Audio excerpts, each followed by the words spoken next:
உயிர்த்தெழுந்த இயேசு கிறிஸ்துவின் வல்லமை ஊழியங்கள் வழங்கும் வசனப் பெட்டகம். இயேசுவே கர்த்தர். இயேசுவையே தேவன் ஆண்டவரும் கிறிஸ்துவுமாக்கினார். இயேசுவே ராஜாதி ராஜா, கர்த்தாதி கர்த்தா. கிறிஸ்துவே மரித்தோர் மேலும் ஜீவனுள்ளோர் மேலும் ஆண்டவர். கிறிஸ்துவே போதகரும் ஆண்டவருமாயிருக்கிறார்.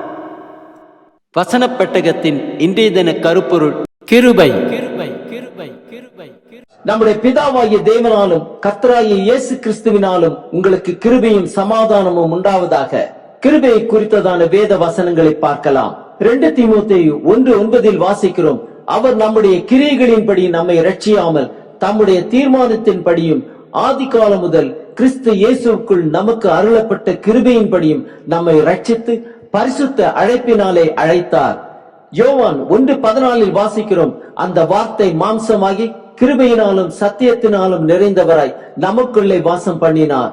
அவருடைய மகிமையை கண்டோம். அது பிதாவுக்கு ஒரே பேரானோருடைய மகிமைக்கு ஏற்ற மகிமையாகவே இருந்தது. எபேசியர் 1:7 வாசிக்கிறோம், அவருடைய கிருபையின் ஐஸ்வர்யத்தின்படியே இவருடைய இரத்தத்தினாலே பாவ மன்னிப்பாகிய மீட்பு இவருக்குள் நமக்கு உண்டாயிருக்கிறது. எபேசியர் 4:7 வாசிக்கிறோம், கிறிஸ்துவனுடைய ஈவின் அளவுக்கு தக்கதாக நம்மில் அவனவனுக்கு கிருபை அளிக்கப்பட்டு இருக்கிறது. 2 கொரிந்தியர் 12:9 வாசிக்கிறோம், அதற்கு அவர் என் கிருபை உனக்கு போதும், பலவீனத்திலே என் பலன் பூர்ணமாய் விளங்கும் என்றார்.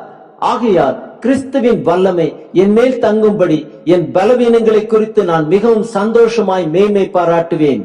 எபிரேயர் 4:16 வாசிக்கிறோம், ஆதலால் நாம் இரக்கத்தை பெறவும் ஏற்ற சமயத்தில் சகாயம் செய்யும் கிருபையை அடையவும் தைரியமாய் கிருபாசன தண்டையிலே சேரக்கடவும். யாக்கோபு 4:6 வாசிக்கிறோம், அவர் அதிகமான கிருபையை அளிக்கிறாரே, ஆதலால் தேவன் பெருமை உள்ளவர்களுக்கு எதிர்த்து நிற்கிறார், தாழ்மை உள்ளவர்களுக்கு கிருபை அளிக்கிறார் என்று சொல்லி இருக்கிறது. யோவான் 1:16 வாசிக்கிறோம், அவருடைய பரிபூரணத்தினால் நாம் எல்லாரும் கிருபையின் மேல் கிருபை பெற்றோம். தீத்து 2:11-12 வாசிக்கிறோம், ஏனெனில் எல்லா மனுஷருக்கும் ரட்சிப்பு அளிக்கத்தக்க தெய்வ கிருபையானது பிரசன்னமாகி நாம் அவபக்தியையும் லௌகிக இச்சைகளையும் வெறுத்து தெளிந்த புத்தியும் நீதியும் தெய்வ பக்தியும் உள்ளவர்களாய் ஜீவனம் பண்ண நமக்கு போதிக்கிறது. ரோமர் 3:26 வாசிக்கிறோம், கிறிஸ்து இயேசுவினுடைய இரத்தத்தை பற்றும் விசுவாசத்தினாலே பலிக்கும் கிருபாதார பலியாக அவரையே ஏற்படுத்தினார். அப்போஸ்தலர் 15:11 வாசிக்கிறோம், கர்த்தராகிய இயேசு கிறிஸ்துவின் கிருபையினாலே அவர்கள் ரட்சிக்கப்படுகிறது எப்படியோ அப்படியே நாமும் ரட்சிக்கப்படுவோம் என்று நம்பி இருக்கிறோமே என்றான்.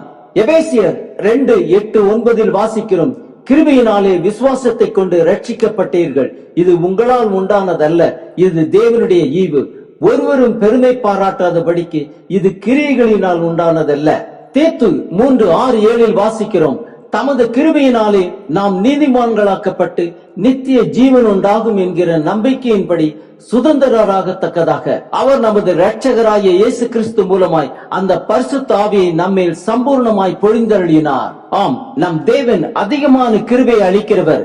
இரக்கத்தை பெறவும் ஏற்ற சமயத்தில் சகாயம் செய்யும் கிருபையை அடையவும் தைரியமாய் கிருபாசன தண்டையிலே சேரக்கடவும்.